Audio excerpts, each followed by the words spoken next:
وَاسْتَقْبِلُوا أَمْوَاجَ الْبَلَاءِ بِالدُّعَاءِ وَالتَّضَرُّعِ، جب مصیبتوں اور اذیتوں کے طوفان تمہارے طرف منہ کھولے ہوئے آئیں تو اس وقت اللہ سے آہوازاری کرو، اللہ کے حضور دعا کرو، التجا کرو اور اللہ سے مدد مانگو۔ وہ بلاؤں کے رخ کو موڑ دے گا، وہ مصیبتوں کے رخ کو پلٹ دے گا تمہاری جانب۔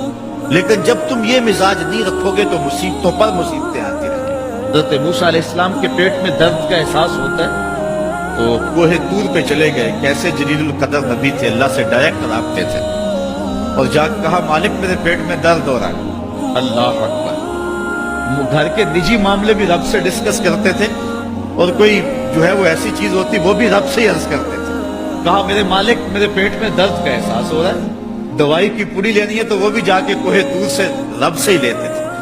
تو اللہ تعالیٰ فرمایا فلان جنگل میں چلے جاؤ، وہاں اس شکل کے پتوں کی ایک بوٹی ہے، اس کو توڑو نچوڑو، اس کا پانی پیو، تمہیں شفا مل جائے گی۔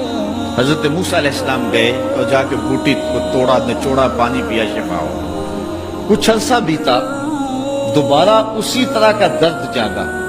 اب نسخہ تو ذہن میں تھا، کوہ طور پہ نہ گئے، اس جنگل میں چلے گئے اور جا کے بوٹی کو توڑا، اس کے پتے نچوڑے، پانی نکالا، پیا، لیکن درد اور زیادہ بڑھ جاتا۔ پھر دوبارہ آئے کوہ طور پہ، کہا مالک میں نے اسی درد پہ دوبارہ وہی بوٹی کا پانی پیا ہے، لیکن درد بڑھ گیا ہے۔ کہا موسیٰ اب جو آئے ہو کوہ طور پہ پہلے ہی آ جاتے۔ تو عرض کی مالک بوٹی بھی وہی اور درد بھی وہی۔ فرمایا سب کچھ وہی ہے، لیکن پہلے میرا حکم تھا، اب میرا حکم ساتھ شامل نہیں تھا۔ شفا بوٹے میں نہیں رکھی، شفا تو میرے حکم میں رکھی ہوئی۔ اس لیے ڈاکٹر کے پاس جاؤ، حکیم کے پاس جاؤ، لیکن شفا اللہ سے مانگو، کہ شفا ہمیں دینے والا وہ ہے۔ وہ ایک وسیلہ ہے، ایک ظاہری طریقہ ہے۔ حضور علیہ السلام اللہ اکبر، کیا خوبصورت ارشاد فرما رہے ہیں، حسنوا اموالکم بالزکات، اپنے اموال کو زکوٰۃ سے پاک کرو، وداووا مرضاکم بالصدقہ، اور اپنے مریضوں کا علاج صدقے سے کرو۔ حضور علیہ السلام نے ارشاد فرمایا کہ بندہ کہتا ہے میرا مال میرا مال، اس کے مال تین ہیں۔ ایک مال وہ جو اس نے کھایا اور ضائع کر دیا، دوسرا اس کا مال وہ ہے جو اس نے پہنا اور پرانا کر دیا، اور تیسرا اس کا مال وہ ہے جو اس نے آگے بھیج دیا۔ فرمایا باقی اس کے وارثوں کا ہے، اس کا نہیں ہے۔ اس لیے ہم راہ خدا میں خرچ کرنے کا مزاج بنائیں، اس سے مال گھٹتا نہیں ہے، اس سے مال بڑھتا ہے۔ بلکہ جب راہ خدا کے اندر ہم خرچ کرتے ہیں تو ہمارا جو دوسرا مال ہے وہ بھی پاک ہو جاتا ہے۔ اللہ کے محبوب کا ایک فرمان سنیے جس کو حضرت حسن بصری رضی اللہ تعالیٰ عنہ بیان کرتے ہیں، حسنوا اموالکم بالزکات وداووا مرضاکم بالصدقہ واستقبلوا امواج البلاء بالدعاء والتضرع۔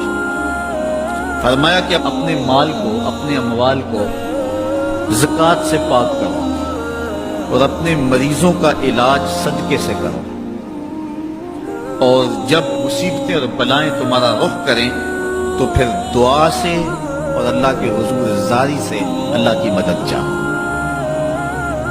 آج ہم صدقے کا مزاج بہت کم کر چکے ہیں۔ کسی زمانے میں ایسا ہوتا تھا کہ جب کوئی بیمار ہوتا تھا تو سب سے پہلا کام لوگ یہ کرتے تھے کہ صدقہ دیا کرتے، ڈاکٹر کے پاس پھر جایا کرتے تھے، حکیم کے پاس پھر جایا کرتے تھے، سب سے پہلے اس کی جان کا صدقہ دیا کرتے تھے۔ صدقہ قضا کو بدل دیتا ہے، تقدیر کو بدل دیتا ہے۔ صدقہ سے اپنے مریضوں کا علاج کرو۔